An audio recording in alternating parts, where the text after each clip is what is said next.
नमस्कार।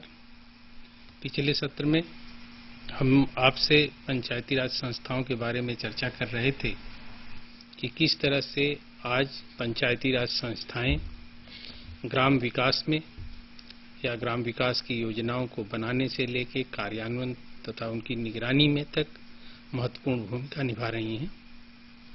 हम अपने विद्यार्थियों को ये फिर स्पष्ट कर देना चाहते हैं कि जो हमने अपनी पाठ्य सामग्री में उनको जो कार्यक्रम ग्राम विकास के दिए हैं, वे कार्यक्रम उस समय जब पाठ्य पुस्तक तैयार की जा रही थी तब के दिए गए हैं। विशेष रूप से पाठ्यक्रम बहुत ही प्रॉब्लमेटिक है, समस्याग्रस्त है, क्योंकि कार्यक्रमों में समय समय पर इतने परिवर्तन होते हैं कि उनको हर साल भी अगर बनाया जाए तो कम से कम हर साल में 2-3 बार आपको बताना पड़ेगा। इसलिए जब यह हम पाठ्य सामग्री तैयार की जा रही थी तो उस समय जो ग्राम विकास के कार्यक्रम चलाए जा रहे थे उन पर आपसे चर्चा की गई थी। अब वे कार्यक्रम बहुत ही पुराने हो चुके हैं। उन कार्यक्रमों के बदले अब दूसरे कार्यक्रम आ चुके हैं। उन नए कार्यक्रमों के बारे में हम आपको इस सत्र में बताएंगे। अगर आप ध्यान से देखेंगे तो पिछले सत्र में आपको जो पाठ्य सामग्री दी गई है उसमें जो ग्राम विकास के कार्यक्रम हैं उसमें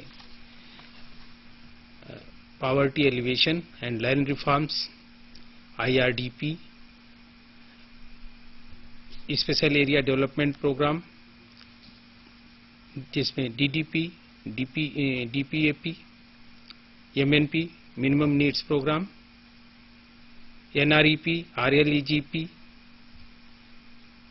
डाकरा, ट्राइसम आदि कार्यक्रम आपको दिए गए हैं। ये प्रोग्राम अब भी किसी न किसी रूप में चल रहे हैं। हमारी केंद्रीय सरकार ग्राम विकास संस्थाओं के माध्यम, पंचायती राज संस्थाओं के माध्यम से अब भी इन कार्यक्रमों को किसी न किसी रूप में चला रही है, लेकिन ये कार्यक्रम मूल रूप में अब अपना अस्तित्व खो चुके हैं। आपकी जानकारी के लिए आज जो कार्यक्रम चलाए जा रहे हैं उनको हम नए कार्यक्रमों को बताएंगे, लेकिन पंचायती राज संस्था से के बाद अगर जो दूसरी चीज जो थोड़ा सा कार्यक्रमों में सबसे अलग रूप से है, जिसके लिए आप प्रोत्साहन की नहीं, जिसके लिए थोड़ा सा कड़े कदम की आवश्यकता रही, वो रहा भूमि सुधार का कार्यक्रम। भूमि सुधार कार्यक्रमों में जब आजादी के बाद जो भूधृत पद्धतियां या लैंड टेन्योर सिस्टम जो थे जमींदारी, जागीरदारी और रैयतवारी के, उनके द्वारा समाज को ग्रामीण समाज को स्पष्ट रूप से बांटा गया था। एक वह तबका था जिसके पास जमीनें थीं और दूसरा वह तबका था जिसके पास जमीनें नहीं थीं। सिर्फ रैयतवारी व्यवस्था ऐसी व्यवस्था थी कि जिसमें किसान के पास जो खेती करता था वो जमीन उसकी थी। अन्य व्यवस्थाओं में जो इंटरमीडियरीज थे, जो सरकार और आम आदमी के बीच में, कृषक के बीच में राजस्व वसूली का काम करते थे और सरकार तक देने का काम करते थे, ये बिचौलिए समाज में बहुत हद तक विभाजन के जिम्मेदार थे। आजादी के बाद सरकार का यह नैतिक दायित्व बना कि किसी तरह से इन बिचौलियों को समाप्त किया जाए। इसके लिए जमींदारी उन्मूलन एक्ट लाया गया और बिचौलियों को खत्म किया गया और पूरा ये प्रयास किया गया कि गांव की जो जमीनें हैं वे किसानों को जाएं, ताकि किसान अपने श्रम से जो कृषि उत्पादन करते हैं उसके वे हकदार बने, बिचौलियों के द्वारा शोषण का शिकार न हो सकें। लेकिन इस व्यवस्था की समाप्ति के बाद भी ऐसा देखा गया कि इस व्यवस्था की समाप्ति के बाद भी समाज में बहुत सारी विसंगतियां थीं। समझदारीवश कुछ बिचौलिए जो इंटरमीडियरीज थे, जमींदार और जागीरदार लोग थे, वे किसी न किसी तरह से अपना ग्रामीण क्षेत्रों में इतने लंबे समय तक प्रभाव रखने के बाद भी उनका प्रभाव धीरे धीरे खत्म होता तो जा रहा था, लेकिन वो लंबे समय तक अपने प्रभाव को कायम रखने में सक्षम रहे, जबकि भूमि सुधार संबंधी बहुत सारे अध्यादेश, बहुत सारे नियम, कायदे, कानून लागू हो चुके थे। जब हम ग्राम विकास की बात करेंगे तो ये देखेंगे कि जो पंचायती राज संस्थाओं में भारत के 73वें संविधान संशोधन के पहले जो परंपरा रही कि किस तरह से प्रभुत्व वर्ग, गांव का प्रभावशाली वर्ग पंचायती राज संस्थाओं पर अपना नियंत्रण कर लेता था, उस नियंत्रण को खत्म करने में कि किस तरह से प्रभावशाली वर्ग को ग्रामीण विकास कार्यक्रमों के कार्यान्वयन में, बनाने में और लागू करने में महत्वपूर्ण भूमिका कम करने में, तथा समाज का पिछड़ा वर्ग, शोषित वर्ग जो अब तक समाज के विकास में कोई योगदान नहीं दे पा रहा है, उनको मुख्य धारा में जोड़ने के लिए जो संविधान का 73वां संशोधन किया गया, वो एक महत्वपूर्ण कदम था।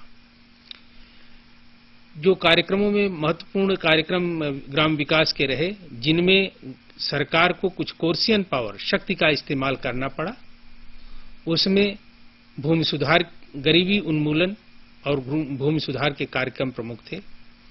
इसमें बिचौलियों को किस तरह से खत्म किया जाए, बिचौलियों की भूमिका को किस तरह से नगण्य किया जाए। ये सिर्फ भूमि से नहीं, ये पंचायती राज संस्थाओं में भी ये बिचौलिए ग्रामीण क्षेत्रों में अपने प्रभावशाली ढंग से सारी संस्थाओं पर नियंत्रण कर लेते थे। इसको खत्म करने के लिए पिछड़े वर्गों को आरक्षण दिया गया। पिछले वर्गों में भी किस तरह से जो महिलाएं, जो समाज का आधा है, ग्रामीण समाज में जिनकी आधा है, जिनकी ग्राम विकास कार्यक्रमों में, कार्यान्वयन में तथा बनाने में कोई भूमिका नहीं होती थी, उनको भी किस तरह से मुख्य धारा में लाया जाए, उनके भी महत्व को किस तरह से ग्रामीण क्षेत्रों में बढ़ाया जाए, इसके लिए आरक्षण की जो नीति अपनाई गई वो बहुत हद तक कारगर रही। तो जब हम भूमि सुधार और गरीबी उन्मूलन को देखेंगे तो मंशा यही रही कि किस तरह से ग्रामीण क्षेत्र या ग्रामीण जमीन पर जो मेहनतकश मजदूर हैं, जो मेहनत करने वाले लोग हैं, खेती में काम करने वाले लोग हैं, उनको किस तरह से स्वामित्व का अधिकार दिया जाए ताकि वे भूमि के मालिक बने, अपनी भूमि के उत्पादन का उपभोग कर सकें तथा अपनी गरीबी को भूमि के उत्पादन, भूमि से अपनी गरीबी को, श्रम को, भूमि को किस तरह से जोड़ करके खत्म, समाप्त कर सकें या कम कर सकें, इसके लिए भूमि सुधार उपाय कार्यक्रमों की महत्वपूर्ण भूमिका रही। पंचायती राज संस्थाएं आज भूमि सुधार के लिए पूर्णतः जिम्मेदार हैं। इस क्षेत्र को इन्हीं के जुरिडिक्शन में रखा गया कि अब हम जब विकास को भूमि सुधार से जोड़ते हैं तो ऐसा पाते हैं कि जो राज्यों वाले क्षेत्र थे, जहां छोटी छोटी स्टेट थी, वहां पर राजाओं का स्वामित्व या प्रभुत्व इतना शक्तिशाली था कि आजादी के इतने साल बाद भी उस स्वामित्व को, उस प्रभुत्व को बहुत हद तक, अभी भी काफी हद तक पड़ा हुआ है। वहां पर अगर हम विकास कार्यक्रमों की गति को, तीव्रता को देखें तो अभी वो धीमे ही पाए जाते हैं। दूसरे नंबर पे आते हैं जमींदारी वाले क्षेत्र। जमींदारी वाले क्षेत्रों में अब प्रभुत्व बहुत कम हुआ है, लेकिन फिर भी अभी भी वहां पर जो प्रभावशाली वर्ग है, शक्तिशाली वर्ग है, किसी न किसी तरह से अभी भी पंचायती राज संस्थाओं में या विकास कार्यक्रमों का लाभ लेने में सबसे आगे रहता है। तीसरा वर्ग जो है रैयत वाली वर्ग है, वह वर्ग जो अपनी जमीन का मालिक है तथा अपनी खेती खुद करता है। ये वर्ग, वहां पर अगर हम देखें तो विकास कार्यक्रमों की तीव्रता ज्यादा है, यहाँ विकास कार्यक्रम ज्यादा प्रभावी ढंग से लागू हो रहे हैं। अब आगे की चर्चा को बढ़ाने के लिए हमें बताएं कि जो सरकार की प्रमुख मंशा ये थी कि किस तरह से ग्रामीण क्षेत्रों के विकास के लिए, सर्वांगीण विकास के लिए आम आदमी को, पिछड़े वर्ग को, अनुसूचित जाति और अनुसूचित जनजाति को, महिलाओं को किस तरह से विकास की मुख्य धारा में जोड़ा जाए, इसके लिए पंचायती राज संस्थाओं का गठन किया गया। पंचायती राज संस्थाओं के गठन के द्वारा ग्राम विकास से संबंधित प्रमुख मुद्दे, ग्राम विकास से संबंधित प्रमुख विषय वस्तु पंचायती राज संस्थाओं के कार्यक्षेत्र में रखी गई। आज पंचायती राज संस्थाएं केंद्रीय और राज्य सरकार द्वारा दिए गए धन का उपयोग विकास कार्यों में लगाने के लिए, विकास कार्यों को दिशा देने के लिए आज ग्राम पंचायतें स्वतंत्र हैं तथा वे प्रभावशाली ढंग से अपनी भूमिका निभा सकती हैं। अब जैसा कि हमने बताया कि हमने जिन कार्यक्रमों का उल्लेख अपनी पाठ्य पुस्तिका में किया है वे कार्यक्रम अब पुराने हो चुके हैं, या यूं कहें कि अब वे कार्यक्रम आज के समय में ग्राम विकास के क्षेत्र में लागू नहीं हैं। अब कार्यक्रमों का स्वरूप, दशा और दिशा बदल चुकी है। हम प्रयास करेंगे कि हम आपको लिखित रूप से कार्यक्रमों में संशोधन करके आपको जो नवीन जानकारियां हैं पंचायती राज संस्थाओं और विभिन्न कार्यक्रमों के बारे में आपको दें। आज जो कार्यक्रम चलाए जा रहे हैं उन कार्यक्रमों पर विशेष रूप से जानकारी देने के लिए तथा जो कार्यक्रम का कार्यान्वयन हो रहा है पंचायती राज संस्थाओं द्वारा, या जो कार्यक्रम केंद्रीय सरकार ने ग्राम विकास के लिए बनाए हैं उन कार्यक्रमों पर एक संक्षिप्त चर्चा के लिए आज हमने अपने स्टूडियो में श्री पी.के. अग्रवाल साहब को बुलाया है। पी.के. अग्रवाल साहब प्रशासनिक सेवा से जुड़े हुए हैं और आज ये आईजी रेवेन्यू एडमिनिस्ट्रेशन का काम देख रहे हैं उत्तर प्रदेश में। अब हम अग्रवाल साहब से ये अनुरोध करेंगे कि वे अपने अनुभव को कि ग्राम विकास के कार्यक्रम में किस तरह की परेशानियां, कार्यान्वयन में किस तरह की परेशानियां आती हैं, भूमि सुधार और एडमिनिस्ट्रेशन में किस तरह की परेशानियां आती हैं तथा ग्राम विकास के प्रमुख कार्यक्रम क्या क्या हैं उनके बारे में संक्षेप में आपसे चर्चा करें। मैं अग्रवाल साहब से निवेदन करूंगा कि आप हमारे विद्यार्थियों को नए कार्यक्रमों के बारे में बताएं। धन्यवाद। Thank you doctor Singh.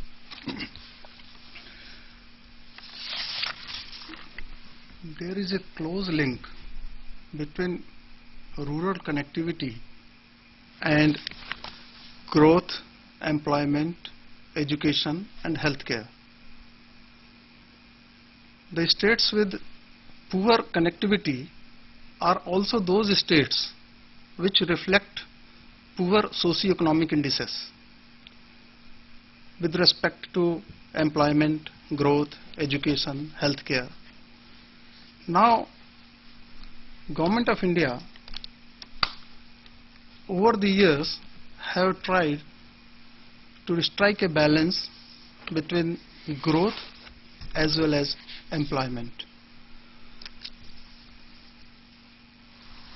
To put matter straight, the Government of India have started a number of projects, yojanas, which can be dubbed in nutshell as Bharat Nirman.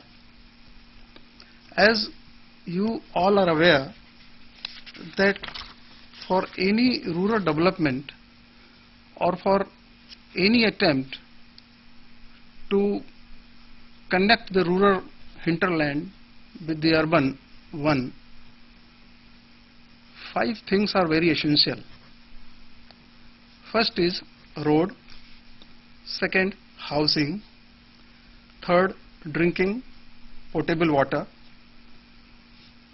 fourth land records, upgradation of land records, and fifth social security measures. In this we include the health hygiene needs of the people. Now the Government of India through several of her projects have made it a point that it is going to provide connectivity to the man living in the village, especially our scheduled caste, scheduled tribe population, as well as the weaker section, that is Mahila. So, in order to make this poverty from the village alleviated, the Government of India have for the first time started this Prime Minister Gram Sadak Yojana.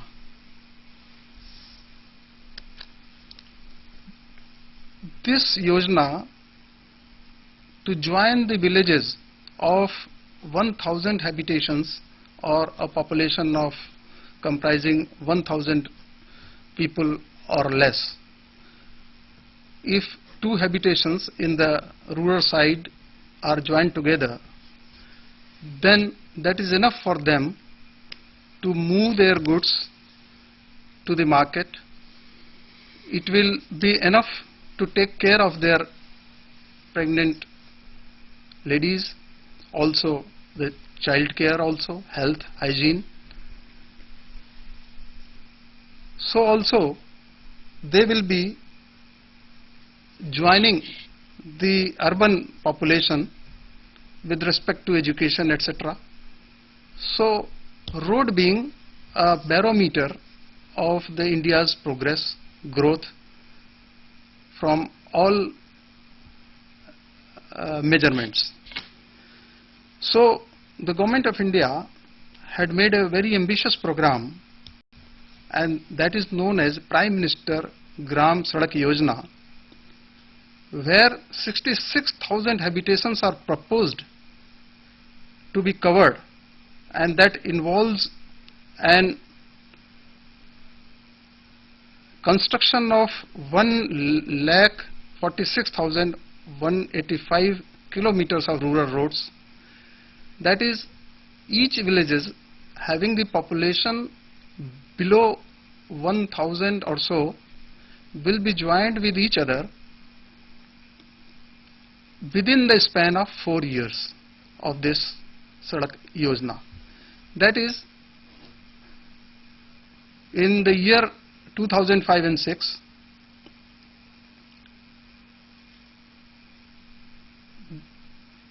the population of the villages will be joined by these high quality roads,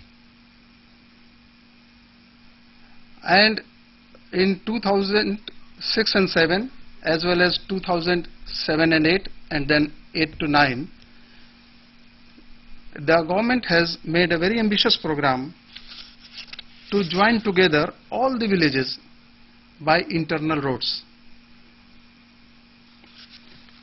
For that, budget or necessary provisions have already been made, and nodal agency for construction of the roads have already been earmarked, and already this ambitious program is looked after at a very high level. The monitoring is also for the first time being made at the level of Prime Minister. So this ambitious program will go to improve the village connectivity with rest of the world. तो फिर अग्रवाल साहब हिंदी माध्यम के विद्यार्थियों की सुविधा के लिए हम आपको बता दें कि अग्रवाल साहब ने बताया कि ग्राम विकास को अगर देखें तो जहां तक ग्रामीण संपर्क का सवाल है, जहां पर ग्रामीण क्षेत्रों में संपर्क मार्ग कनेक्टिविटी बेहतर है, वे क्षेत्र सामाजिक और आर्थिक दृष्टि में अच्छी प्रगति करते हैं। जहां पर कनेक्टिविटी या ग्रामीण संपर्क खराब है, वहां पर ग्रामीण क्षेत्रों पर में सामाजिक और आर्थिक विकास तुलनात्मक रूप से पीछे है।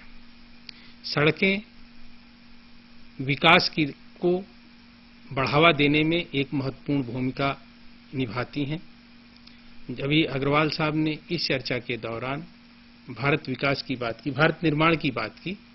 भारत निर्माण की जो मूल अवधारणा है कि किस तरह से शहरी क्षेत्रों में मुहैया सुविधाओं को हम ग्रामीण क्षेत्रों में ले जाएं, या जो सुविधाएं जीवन यापन की जो सुविधाएं शहरी क्षेत्रों में उपलब्ध हैं उनको किस प्रकार ग्रामीण क्षेत्रों में स्थापित करने का प्रयास किया जाए। इस दिशा में इस महत्वपूर्ण उद्देश्य को पाने में ग्रामीण संपर्क, ग्रामीण सड़कों का काम बहुत ही महत्वपूर्ण होता है। इसके लिए जो नई योजना है वो प्रधानमंत्री ग्राम सड़क योजना है। इस योजना के तहत 1000 आबादी तक के गांवों को ग्रामीण पक्की सड़कों से, ग्रामीण के गांवों को पक्की सड़कों तक जोड़ने का सरकार का संकल्प है। और इस दिशा में जो महत्वपूर्ण प्रयास हो रहे हैं कि 1000 से कम आबादी वाले, 1000 तक की आबादी वाले गांव एक दूसरे से जुड़े रहें, ताकि उनका संपर्क शहरी क्षेत्रों से हो और शहरी क्षेत्रों में मिलने वाली सुख सुविधाएं, चाहे शिक्षा संबंधी हो, चाहे स्वास्थ्य संबंधी हो, चाहे व्यवसाय से जुड़ी हो, उन सुविधाओं को ग्रामीण क्षेत्रों के लोग पा सकें। जागरूकता के स्तर को कि किस तरह से हेल्थ और हाइजीन का, पोषण का जो स्तर है वे ग्रामीण क्षेत्रों के लोग समझ सकें। इनको शहरों की सुविधाओं को या शहरों की सुविधाओं की समझ को ग्रामीण क्षेत्रों तक ले जाने में ग्रामीण संपर्क या रूरल रोड्स की महत्वपूर्ण भूमिका है। और ये रूरल रोड्स कार्यक्रम जो प्रधानमंत्री ग्रामीण सड़क योजना के अंतर्गत आता है। अब अग्रवाल साहब से आगे। The second most important ambitious plan of the government relate to Indira Awas Yojana. The project has already been started from this year 2005 and 6, and it will go up to the year 2009. Within the span of these 4 years, the Government of India has set to itself the target of building 60 lakh houses in the rural hinterland, especially where scheduled caste, scheduled tribe population and female population abound. In those areas, the government has committed to itself that it will be building 60 lakh houses, and in each year roughly 15 lakh houses will be built. The cost of each house comes out to be 25,000 per house, and in the hilly tract the house will cost 27,500 on a rough estimate. Now the salient features of this Indira Awas Yojana is that the houses will be in the name of the female person of that house, or at best it will be in the joint name of a female and the male member of the household. Second is that it will be given only to persons living below poverty line, whose name is figuring in the list of BPL, below poverty line family. Only members of those family will be given this house, irrespective of the fact that even if there is a single member in that family, even then the house can be allotted. But the labor part in it will be totally donated by the person who is living in that house, because it is based on Sampurn Gramin Rozgar Yojana and Sonar Jayanti Gram Swarojgar Yojana. So this Indira Awas Yojana is conceived as having the input of the local labor, and against them they will be given the food grains also. So as such, this is a total employment generation program with dwelling unit creation also, and also they can live a life of self-dignity in the same village. Thank you, Agarwal साहब। अग्रवाल साहब ने आपको बताया कि ग्रामीण सड़क के बाद जो दूसरा महत्वपूर्ण क्षेत्र है ग्रामीण विकास कार्यक्रम में, वह है आवास का। ग्रामीण आवास, जैसा कि आपने देखा है, अगर ग्रामीण क्षेत्रों के बारे में, ग्रामीण क्षेत्र गांव से आपका संबंध है, तो ऐसा पाएंगे आप कि अनुसूचित जाति और अनुसूचित जनजातियों के रहने के लिए जो आवास उन्होंने अपने से बनाए हैं वे सर्वथा अवैज्ञानिक हैं। वहां पर स्वास्थ्य संबंधी सुविधाओं का कोई ध्यान नहीं रखा गया है तथा जो जीवन का स्तर, रहने का स्तर है वो उचित नहीं है। वे उनको सम्मानजनक जीवन प्रदान करने के लिए कि ताकि वे अपने घर में अच्छी रसोई के साथ, शौचालय के साथ एक छोटा सा मकान रख सकें जिसमें वे सफाई, सादगी और स्वच्छता से अपना रहन सहन रख सकें। इसके लिए ग्रामीण आवास की सुविधाएं, आवास के कार्यक्रम चलाए गए। ग्रामीण आवास के कार्यक्रम बहुत दिनों से चल रहे हैं, लेकिन इनके मापदंड समय समय पर इनके किस तरह से चलाए जाएंगे, इनमें किस तरह से योगदान राज्य और केंद्र सरकार का होगा तथा वो मकान किसको बना के दिए जाएंगे, इस पे समय समय कभी कभी सरकार द्वारा बनाए गए मकान उतनी अच्छी क्वालिटी के नहीं थे, उतने अच्छे नहीं थे कि या उतने आकर्षक नहीं थे कि ये अनुसूचित जाति और अनुसूचित जनजाति के लोग अपना पुराना आवास छोड़कर वहां रहने लगे। कभी कहीं कहीं तो ऐसा पाया गया कि वो बनाए गए मकानों की क्वालिटी इतनी खराब थी कि लोग बेहतर समझ रहे थे कि पहले ही वाले आवास में रहें। इन सारी त्रुटियों को जब सरकार ने देखा, पाया, तो बहुत सारे ऐसे प्रयास किए गए कि किस तरह से अनुसूचित जाति और जनजाति के लोगों को एक सम्मानजनक जीवन जीने के लिए, एक सम्मानजनक अवस्था में रहने के लिए किस तरह से आवास मुहैया कराया जाए, जो आज इंदिरा आवास योजना के नाम से जानी जाती है। इस योजना के अंतर्गत करीब 50 लाख लोगों के लिए आवास बनाने का संकल्प है। इसमें प्रयास किया गया है कि इस योजना के तहत जो धन मुहैया कराएगा वो सरकार कराएगी। राशि समय समय पर घटती बढ़ती रही है और जो आवास के निर्माण में जो श्रम की जो आवश्यकता होगी वह परिवार श्रम देगा या उस परिवार के लोग उसमें श्रम का काम करेंगे जिनको कि उस मकान में रहना है।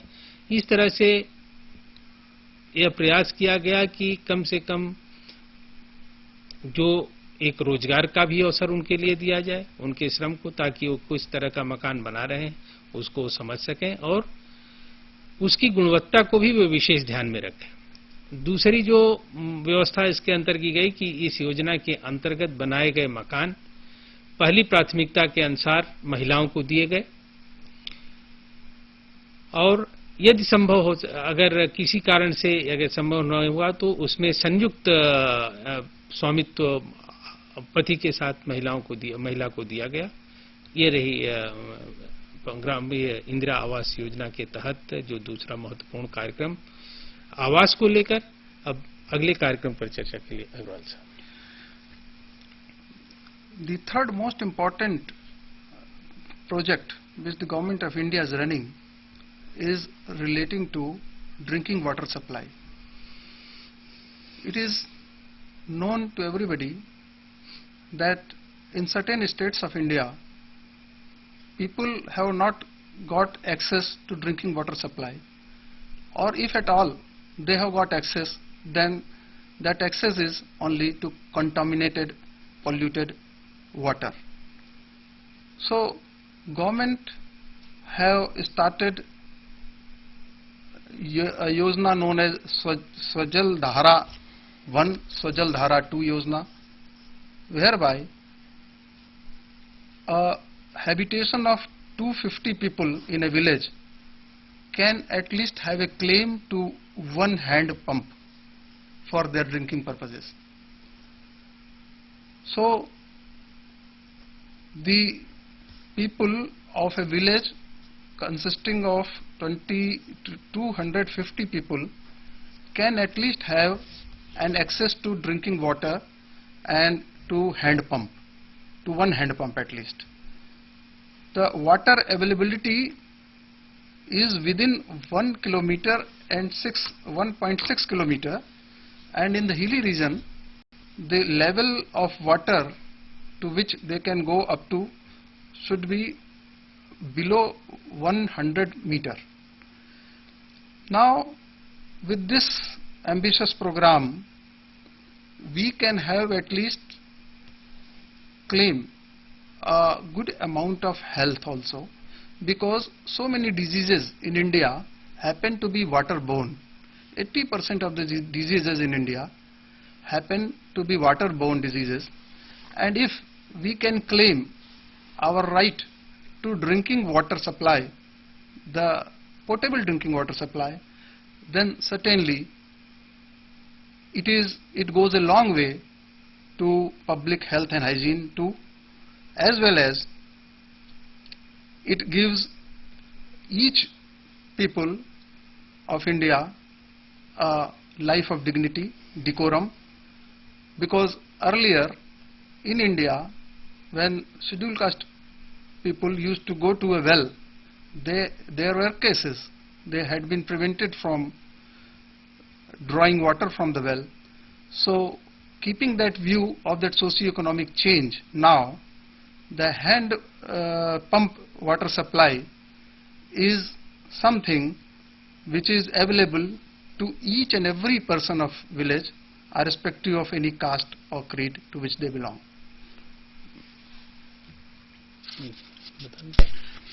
So, in line with that, the central government has also made another program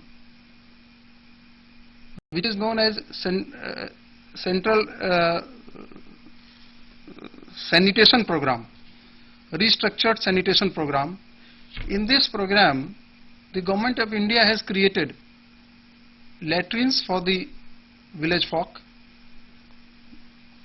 and because in India people used to go for open defecation, but now after making up of these latrines, at least again it is a great way to go towards the cleaning of the sanitary conditions, improving sanitary conditions, is in as much as some of the diseases are stool based.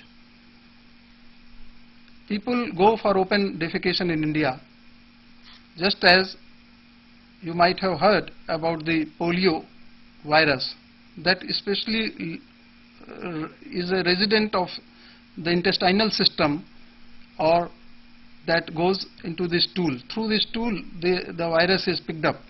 From that angle, this open latrines, ending the era of the open latrines and making dry flush latrines, goes a long way to improve the people's lot and people's sanitary conditions. So, drinking water supply along with the creation of public latrines goes a long way in our endeavor for making the rural hinterland better and at least comparable with the urban standards. Now, I need to talk about one most important legislation which has come to place, and that is National Rural Employment Guarantee Act. Just a minute, sir. Let me summarize it on that. तीसरा महत्वपूर्ण क्षेत्र जिसमें ग्राम विकास के कार्यक्रम निहित हैं, वो है पेयजल आपूर्ति और स्वच्छता का क्षेत्र। पेयजल आपूर्ति के लिए सरकार ने स्वजल धारा के रूप में कार्यक्रम चलाया है। इस कार्यक्रम के अंतर्गत 250-250 के आसपास के लोगों की संख्या के लिए ऐसा प्रावधान बनाया गया है कि उनको हैंडपंप का वाटर एक पीने के लिए उपलब्ध कराया जाए। इस हैंडपंप में इस बात का विशेष ध्यान दिया गया है कि हैंडपंप इस तरह का लगाया जाए, इतनी गहराई तक लगाया जाए कि पानी की शुद्धता को नियंत्रित रखा जाए, जिससे कि पानी से जाने वाली बीमारियां ग्रामीण क्षेत्रों के लोगों को न हो सकें। ड्रिंकिंग वाटर के साथ साथ जो दूसरा क्षेत्र रहा स्वच्छता का, स्वच्छता के क्षेत्र में जो भारत सरकार की तरफ से कार्यक्रम है उसमें है लैट्रिन निर्माण का, कि किस तरह से जो जिसके लिए पहले लोग खुले मैदान में जाते थे, इसको एक सम्मानजनक रूप देने के लिए ये हुआ कि हर परिवार के साथ एक शौचालय भी उपलब्ध कराया जाए, जिसके लिए सरकार सरकार सहयोग करती है तथा शौचालयों के निर्माण में पंचायती राज संस्थाओं के द्वारा बहुत महत्वपूर्ण योगदान सरकार कर रही है। बेसिक ये है कि मंशा ये है कि किस तरह से पेयजल की शुद्ध पेयजल, स्वच्छ पेयजल ग्रामीण क्षेत्रों में उपलब्ध कराया जाए और किस तरह से लोग एक स्वस्थ जीवन व्यतीत कर सकें। इस क्षेत्र में काम के लिए ये जो कार्यक्रम है ये स्वजल पेय धारा तथा स्वच्छता के कार्यक्रम जो शौचालय निर्माण से संबंधित है। Well, now there is one more important program relating to social security program, that is known as National Social Assistance Program. This is a program which was earlier known as Old Age Pension Scheme or National Family Benefit Scheme or the National Maternity Benefit Scheme. Now all these schemes have been joined together. Now through this program, the beneficiary should be over the age of 65 years. He must be destitute. Destitute means he have either no children, or if he has got children, then those children might not be supporting to him, and the person should be over the age of 65 years. So he will be given by the Government of India, by this Ministry of, now with the Ministry of Rural Development, it has been dovetailed, this program have been dovetailed with this Ministry of Rural Development. Now he will be getting at least 75 rupees per month for the period of his survival after the age of 65, in the event of his not being supported by his son or daughter. So this second program is that if any person dies in a family who is the only bread earner of that family, so he will be given, their dependents will be given 10,000 rupees in a month, 10,000 rupees after his death for once. So if he is the only bread earner and the family lost to him, so 10,000 rupees will be given to the dependents of that person who died. Now third program attached with this is Annapurna Yojana, which is given at least 10 kilogram of food grain is being given to the person who is over 65 years of age, must be destitute, and those persons who are not able to receive the pension, 20% of those persons who are not able to receive the pension and is destitute and is over 65 years of age, they will be given the benefit of Annapurna Yojana. That is, in terms of food grains, they will be given 10 kilogram each month of food grain if their name is not registered as an old age pensioner. So this is also a social commitment program of this welfare state. It was a very old program, but now it has been given with the Rural Development Department and attached with the PRI. The responsibility for selecting the beneficiary lies with the soldiers of the Panchayati Raj institutions, and not earlier, as of earlier, it was with the deputy collectors or social welfare officers. No, now the responsibility of selecting the right person, the right beneficiary, lies with the Gram Panchayat Pradhan. So this Yojana of giving 75 rupees per month to the destitute is really a great instrument for the welfare state to show that it cares its citizen. Thank you. चौथा क्षेत्र जिसमें सरकार ग्राम विकास को प्रोत्साहन देने के लिए जो कार्यक्रम बना रही है, उसमें राष्ट्रीय सामाजिक सहायता कार्यक्रम जो है बहुत महत्वपूर्ण कार्यक्रम है। यह कार्यक्रम काफी दिनों से शुरू किया गया है। इस कार्यक्रम में जो प्रमुख उद्देश्य है कि किस तरह से समाज के ऐसे वर्ग को जिनके पास आजीविका के साधन नहीं हैं, उनको किस तरह से कुछ न कुछ उपलब्ध कराकर उनके जीवन यापन को सरल बनाने में, सहज बनाने में सरकार योगदान कर सके।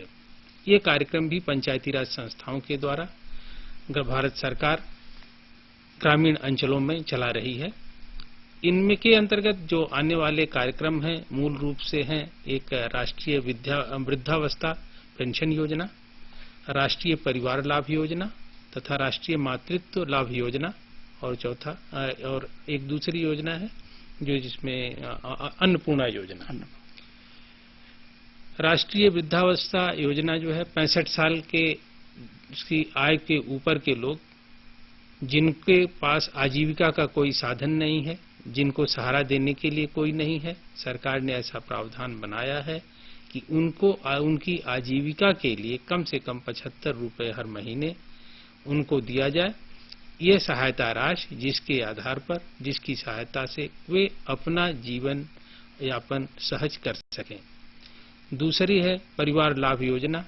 ऐसे परिवारों को जिसमें जो रोटी कमाने वाले हैं, आजीविका चलाने वाले लोग हैं, जिनके पास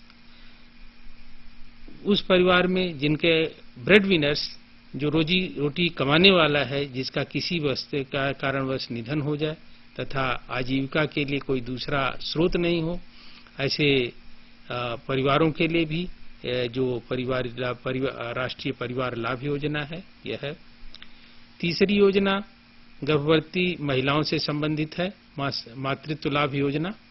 मातृत्व लाभ योजना के अंतर्गत गर्भवती महिलाओं को तरह तरह की रियायतें दी गई हैं कि किस तरह से वे गर्भावस्था में तथा उसके बाद उनको अपने जीवन को, अपने स्वास्थ्य को किस तरह से वे ठीक ठाक रख सकती हैं। हालांकि इन तरह से मिलने वाली सुविधाएं पर्याप्त तो नहीं कही जा सकती, लेकिन एक सहायता की दिशा में ये जो कार्यक्रम है, इसीलिए सहायता कार्यक्रम है कि किस तरह से सरकार पंचायती राज संस्थाओं के माध्यम से ग्रामीण क्षेत्रों के इन वर्गों को जो कि जिनके लिए यह संभव नहीं है कि रोजी रोटी या अपनी आजीविका सहजता से चला सकें, सहायता देती है ताकि वे अपनी आजीविका को सहज बना सकें। और इस कार्यक्रम के जो प्रमुख लाभार्थी हैं वे वृद्ध लोग हैं, ऐसे परिवार जिनमें आजीविका चलाने वाला व्यक्ति नहीं है तथा गर्भावस्था में महिलाएं हैं, तथा इसके अलावा जो अन्नपूर्णा योजना है उसके अंतर्गत ऐसे परिवार सम्मिलित किए गए हैं, जो ऐसे व्यक्ति सम्मिलित किए गए हैं जो गरीबी रेखा के नीचे हैं, और उनको कुछ उनके खाने पीने के लिए सरकार अनाज मुहैया करा के 10 किलोग्राम पर महीने, हर महीने 10 किलोग्राम अनाज मुहैया करा के उनकी आजीविका को सहज बनाने में सहायता देती है। धन्यवाद। अब हम आपसे आज की चर्चा हमारी ग्राम विकास कार्यक्रमों पर रही, जिसमें हमने पंचायती राज संस्थाओं के माध्यम से चलाए जा रहे विभिन्न विकास कार्यक्रमों पर आपसे चर्चा की। ये नए कार्यक्रम हैं, आपको अपने परीक्षा के लिए जो आपकी पाठ्यपुस्तक में सामग्री दी गई है उन्हीं पर निर्भर करना है। आज की जो जानकारी आपको उपलब्ध कराई गई है ये सिर्फ अपडेशन है या अद्यतन के लिए है। धन्यवाद।